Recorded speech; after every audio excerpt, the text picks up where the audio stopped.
So I too used to be a gooner back in the day. So I used to, scroll, watch porn, eat shit food. I used to be like that as well. Especially when I was in around like high school and definitely middle school. Yeah. So I used to be a degenerate as well, right? Before I got onto self improvement, and I'm still like not completely like fucking a giga chad yet or anything. I'm just making progress, and I made a lot of more progress than I ever have in my life. But I still do like stupid shit sometimes, and I have to admit that, of course. Mistakes, right? But a big belief that stopped me from making actual progress in my self improvement journey, and one thing that also made me feel very bad about myself when I was a gooner, was the belief that I should not blame myself for everything. And of course, this sounds kind of obvious, right? You should take responsibility for your actions, hold yourself accountable for when you make a mistake. But the problem is, there's a belief in our society for some reason that if you do something that's a little bit stupid, I guess, or you have you have poor mental health, something like that, people will actually try to convince you that it's not your fault. This might be a bit of like a dark subject to talk about, but if you ever talk to the suicide hotline, most likely they told you that whatever you're experiencing or going through is not your fault. And it sounds like this mindset would help, right? Because it's attempting to get rid of the shame that you feel for feeling a certain way or doing certain things, having addictive behaviors, right? They're just trying to make you feel like it's not your fault, so you don't have to worry about it too much. But the problem is, if you don't worry about it, you're never going to really solve it. If you tell someone that it's not their fault, that it's someone else's fault, it's society's fault, it's the guy who got you, the guy who gave you drugs for the first time's fault, the Mark Zuckerberg's fault for the fact that you're addicted to Instagram Reels. If you blame all these other people, the problem is you'll never find an actual solution because you'll think that it's out of your hands. The problem with thinking that things is out of your hands is obviously that you'll never actually take action to do the right things and make progress. Instead, you'll just blame society and you'll say, well, can't really do anything about it. That's the problem with this like advice that the suicide hotline will often give. I'm not going to criticize the fucking hotline, but I think this is something that has absolutely happened in my own experience as well. So it's not really useful advice, because often, and also like the mental health counselors and the therapists, even they'll tell you like, oh, it's not your fault. No, you don't blame yourself.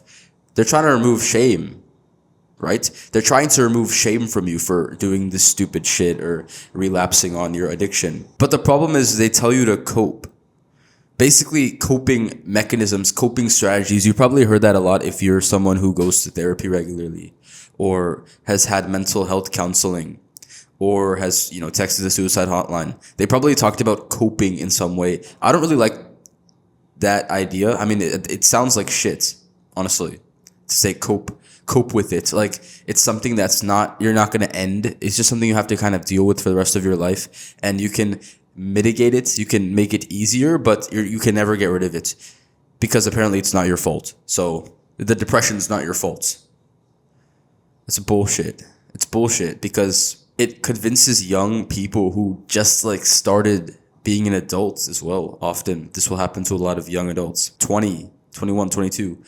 These young adults, they'll feel depressed. They'll go to the mental health counseling. They'll tell them that they feel depressed. They'll do the test. It will come out like, okay, fine, you're depressed. No shit. You already felt it in your heart, your guts, that you were depressed. You can do that like little fucking test, but you knew already.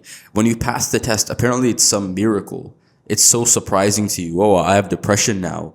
Because the problem is, if you put a label on it, then now it's not your fault. It's not that you're depressed because of your actions. It's because you're depressed. I mean, it's not because you're not depressed because of your actions, but instead you're depressed because you have clinical depression. And the problem with that is that you will never actually take the steps to gets rid of it completely, because depression nowadays is seen as something that's not curable, something that's just in your genes and you just magically come in your life and you have to live with it forever. It's some bullshit. Like, they just do that so you can give them more fucking money when you go to their psychiatrist, fucking therapist appointments. They won't tell you like the actual real way to solve it because they want your money. The whole world has always been about money. Honestly, I'm not gonna say that in like a world hating way, but think about it honestly, right? They would probably keep you there if they want more money from you. If they told you that, oh, you don't really need me, honestly, you can just think about the shit you do and then realize it's bad and then stop doing it. If you told them that, they would be like, oh, what's the point of you then, right? You don't want to feel useless. So the therapist is going to tell you like all this magical science stuff or coping mechanisms and this shit. But anyway, I'm getting off the point. The problem is, I used to think like this. I used to think that not everything was my fault, and that stopped me from making a lot of progress in my journey. The moments I started making more progress was when I actually realized that it is my fault. The fact that I was a gooner was my fault. The fact that I was watching porn too much was my fault. The fact that I was scrolling for long times in the day was my fault. Of course it was. It couldn't be anyone else's, right? So this is a mindset that you have to adopt as well if you actually want to make progress on self-improvement. Because the problem is, blaming anyone else won't ever help you at all. And I know a lot of you might be offended that I said that, because I'm just honestly saying the fucking truth. And I'm not gonna be like everyone else and tell you like, oh yeah, it's society's fault, society's problem. We have to reform society for you to fix your life. Apparently, some people will wait. Another thing, people will wait for society to reform before changing their own lives. They think that society needs to change as a whole for them to improve, which is stupid and impossible. It's much easier to just not do the same things that everyone else does and actually improve while everyone else goes to shit. Unfortunately, that is the truth. I wish I could say that, like, oh yeah, entire society can reform if you just wait for it. It will get better. I promise. It will get better if you just wait. It's not true. It will get better is a scam. It will get better, like, if you just wait it out, is a scam. It can get better. It will get better if you actually put effort in. Yeah, it will, obviously, definitely. But if you don't put effort in and you just think that over time will do things to help you, it won't really do that. It will just pass by. So this is a quick reminder to you that you should never blame other people for the problems in your life, even if it's something that's not really your fault. Because, for example, your social media addiction probably might, like, if you really think about it, it might not be your fault, right? Because your parents gave you a phone. You're not the one who made social media, but you are the one who installed it. Maybe your friends, maybe you think it's your friend's fault because they peer pressured you into downloading it, but it's not their fault either. It's your fault. Because you have so much information coming at you. You have so much opinions exposed to you. And you have to make the decision whether you want to listen to them or not. It's not up to anyone else what decision you choose to make. It's up to you. This video won't change your life. You will.